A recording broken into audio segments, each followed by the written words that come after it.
दोस्तों, splits villa एक reality show है कि नहीं? हमारे दिमाग में ये सवाल अक्सर आता है कि ये शो पूरी तरीके से रियल है या थोड़ी बहुत चीजें भी स्क्रिप्टेड है। तो आइए हम आपको आज पूरी इससे रिलेटेड न्यूज देते हैं। सबसे पहले इस शो की बात करें तो ये शो कंटेस्टेंट्स को अप्रोच करने से लेके कंटेस्टेंट्स को जिताने तक पूरी तरीके से स्क्रिप्टेड होता है। और हम ये बात इतने कॉन्फिडेंटली इसलिए बता सकते हैं क्योंकि हमें पता है कि इसमें आने वाले कंटेस्टेंट्स जो इस शो में आते से एक्टिंग करते हैं कि वो एक दूसरे को नहीं जानते और वो इस शो में पहली बार मिल रहे हैं, ऐसा कुछ भी नहीं होता है। कंटेस्टेंट्स एक दूसरे को पहले से जानते हैं और इस शो में आने से पहले वो एक दूसरे से बात कर चुके होते हैं कि उनको किसके साथ कनेक्शन बनाना है और किसके साथ उनको दुश्मनी करनी है। सबसे बड़ा एग्जाम्पल ले लेते हैं हम स्प्लिट्स विला 15 का। एडी जो इस शो में आए थे, उन्होंने कंटेस्टेंट्स को देख के ऐसे बिहेव किया कि वो उनमें से किसी को नहीं जानते, पर वो घर के बाहर से पहले से आकृति को भी जानते थे,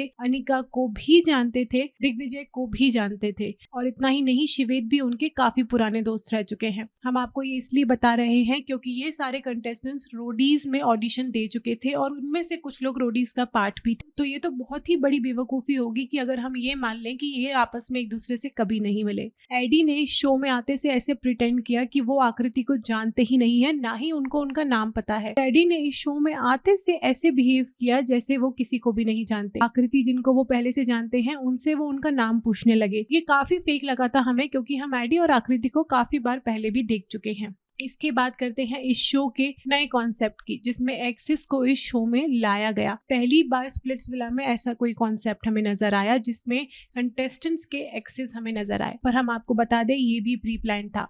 कंटेस्टेंट्स को पहले से पता था कि उनके एक्सेस को इस शो में लाया जाएगा। तीसरा लूप होल इस शो में ये है कि रोडीज के कंटेस्टेंट्स को स्प्लिट्स विला में हर बार प्रायोरिटी दी जाती है। अब हम शिवेद की ही बात कर लेते हैं और शो में मसाला ऐड करने के लिए शिवेद को वापस एज अ वाइल्ड कार्ड बुला लिया। ऐसा अगर कोई और कंटेस्टेंट होता जो कि रोडीज से नहीं होता, उनको कभी भी एज अ वाइल्ड कार्ड नहीं लाते। नेक्स्ट लूप होल ये है कि कंटेस्टेंट्स जो इस शो में ये बोल के आते हैं कि हम सिंगल हैं और हम यहाँ पे प्यार ढूंढने आए हैं, उनके घर के बाहर ऑलरेडी कनेक्शंस होते हैं। स्प्लिट्स विला 15 का सबसे बड़ा एग्जाम्पल है अरबाज। आई थिंक इनका बैकग्राउंड चेक इस शो के मेकर्स ने किया ही नहीं था और उनको ये आइडिया भी नहीं था कि अरबाज पहले से एंगेज्ड है। अगर उनके एंगेज्ड होने की बात मेकर्स को पता होती तो वो अरबाज को कभी नहीं लाते। तो कंटेस्टेंट्स अपनी रियल लाइफ के कनेक्शंस इस शो में छुपाते हैं और लाइमलाइट के लिए आते हैं और इस शो में फेक कनेक्शंस बनाते हैं और जो शो के बाहर आके टूट जाते हैं। नेक्स्ट स्कैम जो हमें इस शो में देखने को मिला है वो है कि अगर कोई कंटेस्टेंट ऐसा है जिसका इस शो में लव कनेक्शन नहीं बना है और दोस्ती का कनेक्शन बना है, तो वो ऑफकोर्स फाइनल्स तक नहीं जाता है। अब आप बात कर लीजिए रुशाली हर्ष की, शिवेद अनिका हो या जशवंत और आकृति, यही 3 पेयर हैं जो आगे तक जाने वाले हैं और हमें इनमें से ही कोई एक पेयर जीतता भी दिखेगा। तो इस शो का कॉन्सेप्ट यही है कि जिन 2 कंटेस्टेंट्स के बीच में प्यार है वो ही जीतेंगे। आज तक इस शो में ऐसा कभी नहीं हुआ कि इस शो के टफ कॉम्पिटिटर्स इस शो को जीते हों। हमेशा शो उन्हीं की तरफ बायस्ड होता है जो लव कनेक्शंस बनाते हैं और इस शो में प्यार मोहब्बत दिखाते हैं। तो ये था हमारी तरफ से एक फुल ऑन रियलिटी चेक आपके लिए।